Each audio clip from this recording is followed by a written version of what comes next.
প্রচন্ড পরিমাণে কাদা, রাস্তাটা ভাই যেতে পারছে না। তো বলতে আর চলো চলো চলো, কাদা দেখে চলো না। যেতেই পারছো না তুমি? না। তাহলে কি করে যাবে? আমার পিছনে পিছনে যাবে তো? হ্যাঁ। আসো। আর তোমরা কি এরকম মাঠে ঘুরতে বেরো বাচ্চাদেরকে নিয়ে?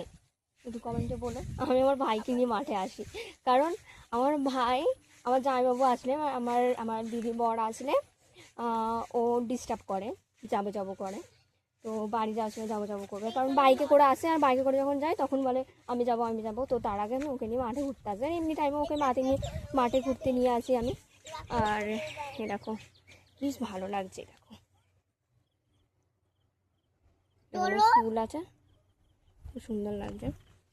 আর কালকে এত পরিমাণে ভিড় হয়েছিল রথের মেলাতে, ঠিক আছে? রথের মেলা থেকে আমি 2টো পাখা কিনেছি, এগরোল নিয়েছিলাম বড় বড় 3টে, খুব বড় বড়, 40 টাকার ওখানে জাঙ্গিপাড়ায় 40 টাকার এগরোল, এত বড় যেন মনে হয় কিনা যে 50-60 টাকার, ঠিক আছে? 40 টাকা ওখানে ভালো বড় বড় দেয়। আর ওয়াটার বোতল কিনেছি 2টো, একটা ছাতা, অনেক কিছুই কিনেছি, বাট তোমাদের সঙ্গে শেয়ার করিনি, ভিডিও করেছি, ভিডিওটা আছে, পরে শেয়ার করবো, ঠিক আছে? তো বাই, আবার পরে নেক্সট ভিডিওতে কোনো একটা ভিডিওতে তোমাদের সঙ্গে দেখা হবে।